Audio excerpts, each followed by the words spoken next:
Ouais, je m'appelle Joe, aka 21297. J'habite dans le 18e, je bosse dans le 18e. Et ça fait 6 ans que je tatoue, 3 ans sérieusement. Le blaze 21297, c'est le format A4 en fait. Ce format A4 d'une feuille. Et je me disais que ça allait être clair parce que le format A4, on l'a tous utilisé dans notre vie au moins une fois. Et même quand j'étais à l'école, quand j'étais en primaire, on nous disait sortez vos formats 21-29-7. Et en fait, tous les tatoueurs utilisent le format 21-29-7 pour imprimer, rien qu'imprimer le stencil qu'on va poser après sur la peau. Finalement, je me suis rendu compte que peu de personnes étaient au courant de ce que ça voulait dire 21-29-7. Et quand je le dis aux gens, c'est marrant d'avoir les réactions des personnes qui ne savaient pas, qui se disent « Ah ouais, mais en fait, c'est hyper simple, quoi. » Je pensais pas que j'allais être tatoueur, en fait. J'ai toujours kiffé le dessin, j'ai toujours voulu être dessinateur. Mais le tatouage, ça m'est tombé dessus comme ça. C'était pendant mes études, en fait. J'ai fait les Beaux-Arts de Nice. Moi, je viens de banlieue. Et quand je revenais, en fait, de Nice pendant les vacances, j'ai mes potos qui commençaient un peu le tatouage aussi. Et en les voyant comme ça, tu vois, je me suis dit, vas-y, pourquoi pas essayer quand je rentre. J'ai essayé sur ma jambe, premier tatouage, et après, ça a commencé à dérouler, quoi. Attends, je vais péter une clope. Les Beaux-Arts de Nice. Il y a des choses à dire, hein. Je savais pas où est-ce que je voulais aller. Moi, je voulais juste prendre encore du temps, avoir du temps encore pour me développer artistiquement et apprendre des choses de l'art contemporain. Il s'avère que l'art contemporain, au final, ça m'a un peu dégoûté. Le rapport aux galeristes, aux collectionneurs, les gens à qui tu t'adresses, en fait, ça m'a fait un petit choc, en fait. Moi, je suis rentré dans les Beaux-Arts pour faire de la peinture et du dessin. Sauf que quand je faisais de la peinture et du dessin, on me disait « Mec, t'es daté, tu vois. Ce que tu fais, ça, c'était à la Renaissance. » Mais moi, je suis rentré là-dedans. Pourquoi? Parce que ce que je kiffais dans la peinture, c'était les peintures de la Renaissance, les trucs qui sont hyper bien faits, que tu passes des heures devant. Tu te dis « Mais est-ce que c'est possible, ce truc-là, tu vois ?» Le tatouage, moi, le truc qui me faisait kiffer, c'est le rapport à l'humain et les gens que j'ai en face de moi. Les gens que j'avais en face de moi, c'était des gens qui me ressemblaient plus, en fait. C'est des gens qui viennent peut-être du même milieu social que moi, tu vois. Et c'est des gens, quand tu leur offres quelque chose, derrière, ils ressortent, tu vois dans leurs yeux, genre, ils sont trop contents, en fait, les gens. Tu changes un peu la vie d'une personne aussi, tu vois. Chaque tatouage que j'ai sur WAM, je me souviens exactement du moment, tu vois. Et par contre, tous les tatouages que j'ai faits, pardon aux centaines de personnes que j'ai pu tatouer, mais je me souviens pas de tout, tu vois. Des fois, je croise des gars et ils me disent « Ah, tu te souviens du tatouage? Je me souviens de ta tête, mais je t'ai fait quoi déjà comme tatouage, tu vois ?» Et en fait, c'était un peu une claque quand même quand tu rentres dans les Beaux-Arts, mais d'un côté, genre, c'est quand même, ça m'a été bénéfique de ouf quand même parce que j'ai appris beaucoup de choses dans l'art contemporain, dans la manière de voir les choses et du coup, je pense que ouais, pour moi, les Beaux-Arts, ça fait partie de mon parcours. Il y a beaucoup de fois où je me suis demandé est-ce que j'ai fait le bon choix d'aller faire les Beaux-Arts pendant 5 ans, de perdre 5 ans de ma vie, tu vois, pour ressortir en étant tatoueur, tu vois. Et moi, c'est ma mère, elle me disait, mais bien sûr que oui, t'as bien fait, parce que si tu t'avais pas fait ça, tu ferais pas ce que tu fais aujourd'hui.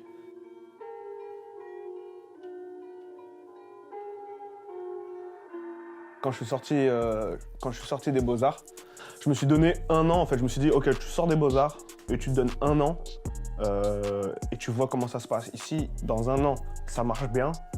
C'est let's go, tu vois, tu te concentres vraiment là-dedans, tu vois. Il s'avère qu'en quelques mois, je commençais à tatouer à droite à gauche. Je suis sorti en juillet.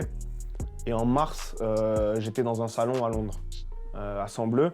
Je suis arrivé dans ce salon-là, il y avait des gars que je voyais sur Instagram depuis quelques années. J'étais là, mais putain, tu reconnais la tête de l'autre là-bas. Tu te dis, putain, mais lui, en fait, c'est... Ah ouais, c'est ce gars-là, en fait. Et moi, je tatoue avec ces gars-là, en fait. Et du coup, à ce moment-là, pour moi, c'était un truc, genre vraiment, je me disais, ok, on est sur la bonne voie, on est dans le bon bail. Et ça, c'était la première année. Après, il y a eu les États-Unis. Quand je suis parti aux États-Unis pour faire mes trucs, c'était quelque chose. Quand je voyais que je pouvais tatouer même aux États-Unis, qu'il y a des gens qui me connaissaient là-bas, je me disais, vas-y, c'est bon, mec, let's go. La marge de progression, elle est énorme dans le tatouage et c'est aussi ça que je kiffe dans le tatouage. Et c'est aussi pour ça que je pense que ça va être mon métier à vie. J'ai eu un moment de doute, c'était un été. C'est mon premier été quand je suis rentré des États-Unis. J'avais fait un hors forfait de malade de 300 balles. 300 balles de hors forfait ou 400 balles et j'avais plus de thunes. Et je suis revenu en France et je me disais, bon, on va retatouer, tu vois. Sauf qu'en fait, le truc que je savais pas, c'était mon premier été. Et en été, les gens, ils sont pas là. Les gens, ils partent en vacances.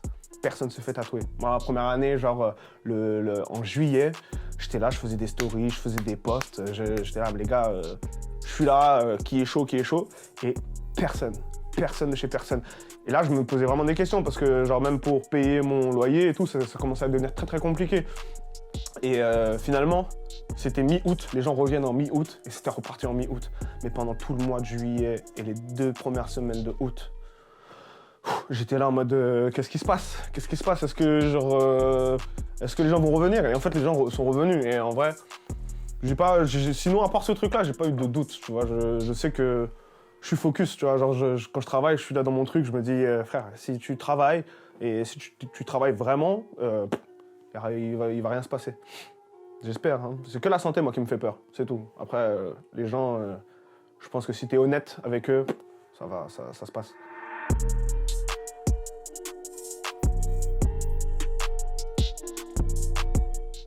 Bah 2020, j'ai commencé l'année en folie en plus. En février, j'étais aux États-Unis, j'ai fait LA pendant 2 semaines, New York pendant 2 semaines avec deux autres potos qui tatouent aussi. Début mars, je reviens, une semaine après, confinement. J'avais un peu peur quand même de comment ça allait se passer le retour. Est-ce que les gens vont être encore là, tu vois mais finalement, les gens étaient encore là et c'est là où tu te rends compte en fait que l'art, ce que tu fais, c'est important. Pour les gens, ils en ont besoin, tu vois. Ok, ça confirme que ce que je fais, ça sert pas à rien. Et c'est pas non essentiel comme pourraient en dire certains, mais non, l'année elle a fait réfléchir. Moi, j'ai réfléchi aussi sur, ok, comment ça va se passer si ça doit se répéter ce genre de truc. C'est quoi le futur du tatouage? Donc, ça fait poser pas mal de questions, ouais. Mais les États-Unis, c'est quelque chose quand même. C'est quelque chose parce qu'ils nous laissent aussi une liberté, une sorte de liberté de confiance en la personne qui te parle. Tandis qu'en France, c'est toujours un peu, est-ce que tu peux me changer ce petit truc-là? Est-ce que tu peux... Mais c'est bien aussi, je me dis que c'est pas mal, en étant français, de parler avec des gens. Des fois, tu peux être en mode hey, « laisse-moi faire mon travail, machin ». Mais de temps en temps, quand tu parles avec des gens qui savent vraiment ce qu'ils veulent, et bah, des fois aussi, tu te remets en question. Et se remettre en question, c'est pas mal. Et des fois, ça m'a permis de faire des choses que je pensais pas faire. Et au final, que maintenant, ça fait partie de mon travail.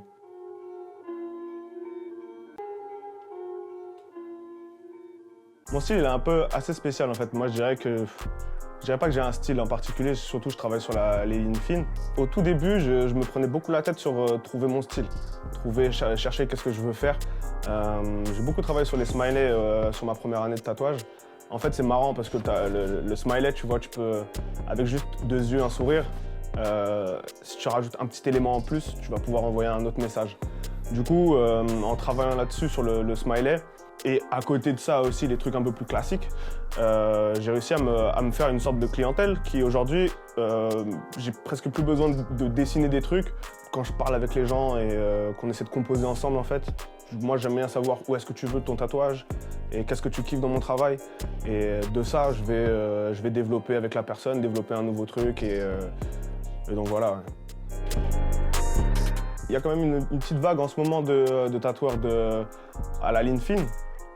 Moi, quand j'ai commencé le tatouage, c'était parce qu'il y avait de très à la mode.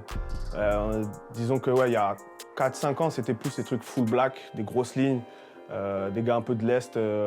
Souvent, les gars de l'Est, ils aiment beaucoup ça en Europe de l'Est.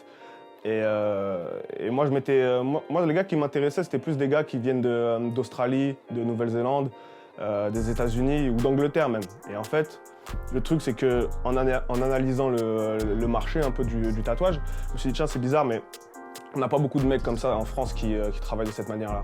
Et moi, vu que j'aimais beaucoup aussi tout ce qui était ombrage et tout, je me suis dit, pourquoi pas rentrer au maximum là-dedans et essayer de me démarquer grâce à ce style-là, vu qu'il n'y a pas beaucoup de personnes en France qui travaillent comme ça, quoi.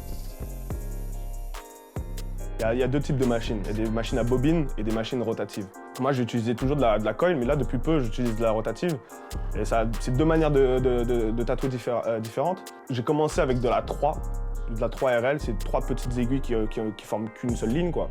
Et au fur et à mesure, quand j'ai commencé à m'habituer à ce truc-là, j'ai essayé d'aller encore plus fin et dans des trucs qui sont juste une seule aiguille, de la single needle. Et j'utilise ça pour mes lignes. Et maintenant, depuis 1 an, j'utilise de la Magnum. C'est un autre type d'aiguille. C'est de la Magnum 5 ou 7 que j'utilise, ça dépend.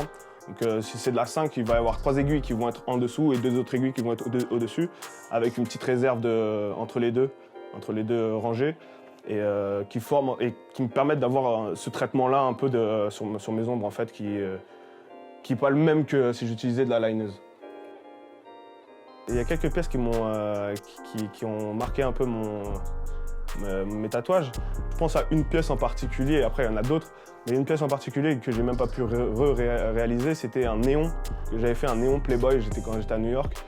Les gens en France sont un peu plus réticents sur des pièces un peu comme ça, un peu plus bizarres, mais c'était un néon que j'avais fait avec de l'encre blanche à l'intérieur et un effet néon. Les portraits aussi, des portraits en général.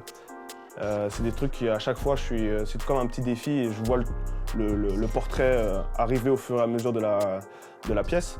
Et du coup, ça peut faire partie aussi des pièces qui m'ont marqué un peu dans mon cheminement. Si j'ai un message à faire passer pour les jeunes tatoueurs, aujourd'hui, c'est patience. Patience, c'est vraiment important ce mot-là, c'est patience et faut pas regarder trop ce qui se fait. Des fois, tu as un peu une sorte de frustration de voir qu'il y a certaines personnes, tu vas commencer à juger les trucs de personnes, tu te dis mais lui, il fait des trucs à la con, il fait péter les likes, il fait péter les followers. Mais en vrai, tant que tu fais ton truc, tu arrives à faire ton truc tous les jours, c'est bien. Il faut savoir ce que les gens font en fait. Moi, je pense que c'est important de savoir lire le marché du tatouage, mais aussi de comprendre le milieu où tu es et savoir aussi réussir à faire son propre truc. Donc ça, c'est le message que j'ai à passer pour eux. Moi, j'ai toujours voulu être tatoué, tu vois, full tatoué parce que mes idoles venaient soit du rap quand j'étais plus jeune, soit du basket, tu vois. Et mais en commençant à tatouer, ouais, avec les réseaux sociaux, tu envoies des messages à des mecs qui sont des rappeurs. Tu te dis bah ça va être une bonne manière d'exposer mon travail à plus grande échelle parce que c'est pas facile aujourd'hui de réussir à se faire connaître dans le tatouage parce qu'il y a beaucoup de tatoueurs. Comment tirer son épingle du jeu, donc moi je me disais à ce moment-là, pourquoi pas démarcher 2-3 gars. Après, j'avais des potes comme Zuku de 667. De fil en aiguille, tu commences à tatouer un mec, t'en tatoues un autre, les gars commencent à te connaître. Mais le tatouage dans le milieu du rap, pour moi, c'est quelque chose c'est la même culture pour moi. C'est culture urbaine, on va dire, entre guillemets. Moi, je viens de là, donc ça me paraissait logique, entre guillemets, de me retrouver à tatouer ce genre de mecs-là, parce qu'on était dans la même longueur d'onde, tu vois, on écoute les mêmes trucs, et quand je les rencontre, on parle des mêmes choses. Donc pour moi, ça paraît évident aujourd'hui, mais c'est quelque chose quand même. C'est assez marrant de se retrouver avec ces gars-là, quoi. Zuko, en fait, on s'est rencontrés, on avait 17 ans, frère, en soirée, dans le 9-5, et lui et moi, on se rencontre, et direct, on a une alchimie entre lui et moi, et on s'est jamais quitté depuis. On n'a pas que un truc en tête, tu vois, on n'a pas que le tatouage ou que la musique, tu vois, il y a tout un truc autour. Pour moi, comme tu disais, le sport ou la SAP. Lui, voilà, les films, tout ça, ou même la SAP, tu vois. Donc on travaille ensemble, entre guillemets, et dans un futur proche, on va travailler ensemble. Disons, aujourd'hui, le rap français, c'est quelque chose. C'est devenu quelque chose. Moi, il y a quelques années, c'était que le rap américain, tu vois, que le quinri. Aujourd'hui, dans ma playlist, si je peux t'en dire un ou deux, pour moi, c'est 21 Savage. 21 Savage, c'est un mec, c'est quelqu'un, ce mec. Genre, l'histoire qu'il a derrière lui, comment il agit aujourd'hui, comment il est, la personne qu'il est, tu vois, moi, ce mec-là, il m'inspire beaucoup. Après, dans le rap français, tu connais, voilà, il y a Freeze. Pour moi, c'est le poteau. En plus, c'est le poteau, mais c'est le numéro 1, tu vois. Pour moi, c'est le numéro 1. Il dit des choses, il fait comment il agit aussi, voilà, quoi. J'arrive tatoué comme un MS-13, SO 21, 29-7.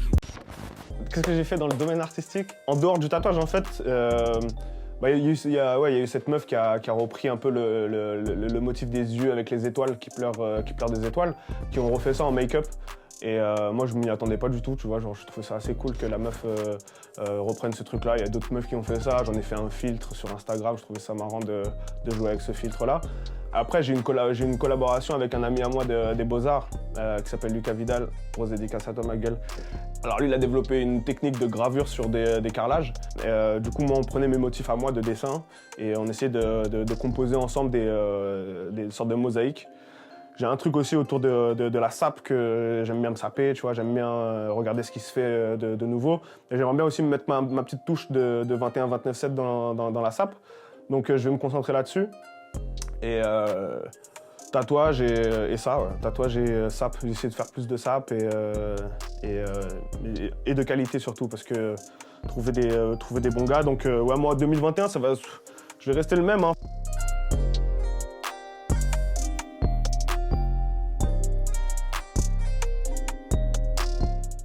Grosse dédicace à Holy Juice, les gars. On est ensemble de fou. C'était 21-29-7. Turn up!